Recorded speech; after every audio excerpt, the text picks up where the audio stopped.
Halo teman-teman investor, apa kabar semuanya? Kembali lagi bersama saya, Rifan Kurniawan. Dan di video ini, saya mau ngobrolin seputar saham PT Sarana Menara Nusantara atau ticker code-nya adalah TOWR. Ya, dimana TOWR ini belakangan lagi jadi buah pembicaraan di kalangan pelaku pasar sehubungan dengan rencana tender offer dari grup Jarum. Nah, apa itu tender offer dan seperti apa dampaknya terhadap investor ataupun terhadap TOWR ke depannya, saya akan bahas di video ini, so stay tune terus.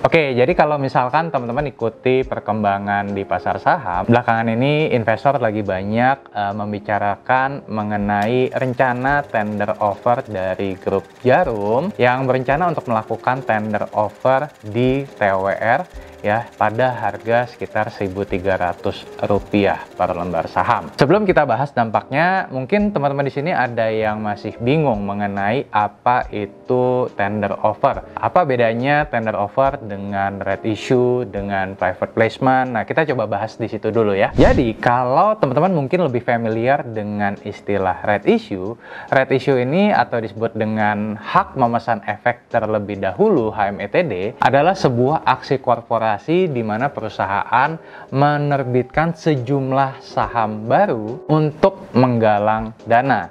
Nah, dengan skema right issue atau HMETD ini, investor lama diberikan kesempatan untuk menebus hak right-nya tadi. Dan ketika pemegang saham lama tidak menggunakan hak untuk menebus right-nya tersebut, maka pemegang saham yang lama akan terdilusi kepemilikan sahamnya. Nah, itu tadi adalah mengenai right issue. Ya, bagaimana dengan private placement? Nah, private placement mirip dengan right issue yang tadi sudah kita bahas, namun tanpa hak memesan efek terlebih dahulu. Jadi, makanya private placement ini juga suka disingkat gitu ya, PMT HMETD ya, atau penambahan modal tanpa hak memesan efek terlebih dahulu. Jadi kalau right issue tadi si pemegang saham lama diberikan kesempatan untuk menebus hak right-nya tadi supaya tidak terdilusi.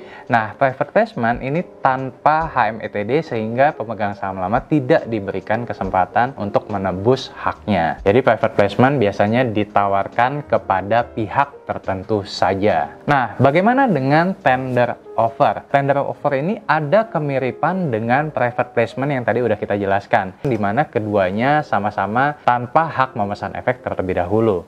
Nah, cuma tender offer ada perbedaan dengan private placement, di mana kalau private placement perusahaan mengeluarkan jumlah saham baru, tender offer tidak mengeluarkan jumlah saham baru. Selain itu, perbedaan antara private placement dan juga tender offer, di mana kalau private placement biasanya pemegang saham baru masuk ya tanpa menjadi pemegang saham pengendali, akan tetapi di tender offer memungkinkan pemegang saham baru ya masuk sebagai PSP atau pemegang saham pengendali ya, meskipun tidak selalu demikian. Jadi sebelumnya dalam peraturan tender offer ada minimal pembelian saham emiten yaitu sebesar 25%. Ya, jadi memang kalau tender offer itu diibaratkan ada pemegang saham baru masuk yang ingin menjadi pemegang saham pengendali atau PSP. Kalau misalkan ada pihak yang membeli kurang dari 25% ya tidak diharuskan atau tidak diwajibkan untuk menggelar tender offer. Cuma seiring berjalannya waktu, peraturan dari tender offer ini juga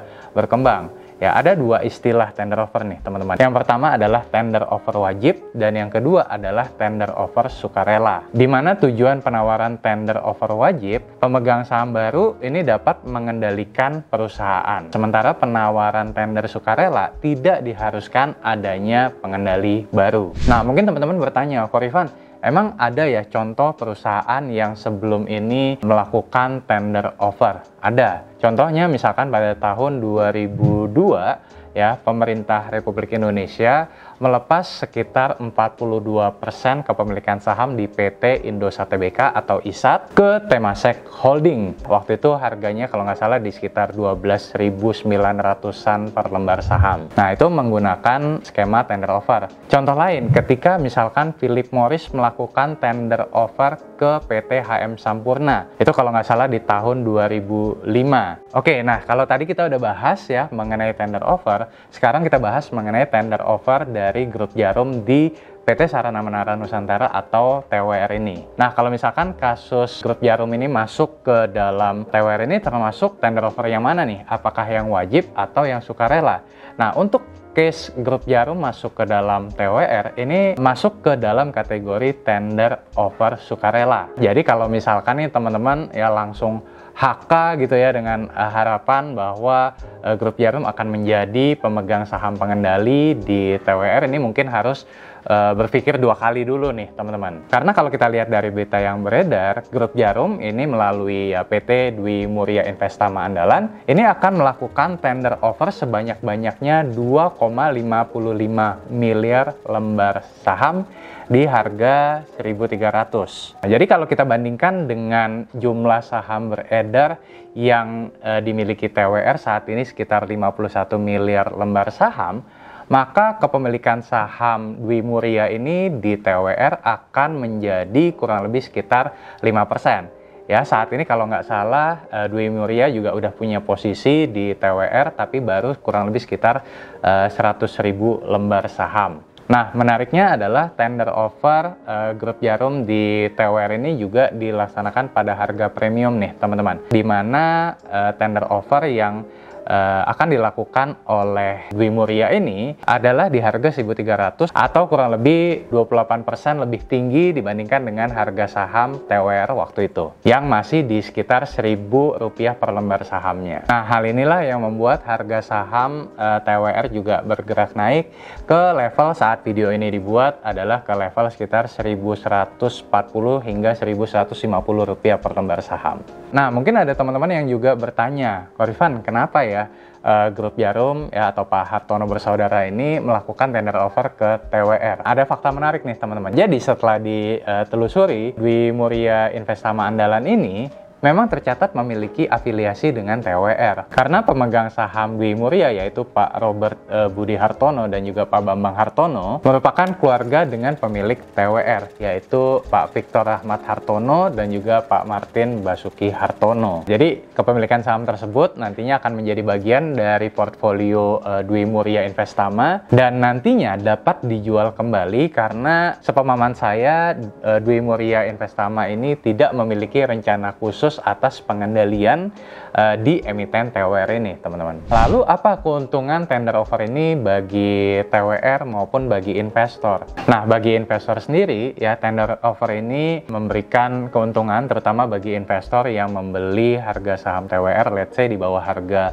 Rp1.000 per lembar saham ya, karena harga sahamnya akan naik mendekati level tender offer. Bagi emiten sendiri atau bagi TWR sendiri, tender offer ini juga memberikan manfaat karena perusahaan akan mendapatkan dana tambahan dari tender offer sukarela yang dilakukan karena saat ini TWR masih memiliki atau masih menyimpan sejumlah treasury stoknya. Nah, keuntungan yang didapatkan oleh TWR ya bukan hanya dari segi dana ya karena treasury stok tadi, akan tetapi bisa jadi akan ada opportunity baru dengan masuknya Grup Djarum ke dalam pemegang saham dari TWR meskipun sampai dengan saat ini ya belum ada rencana khusus atas tender offer yang dilakukan.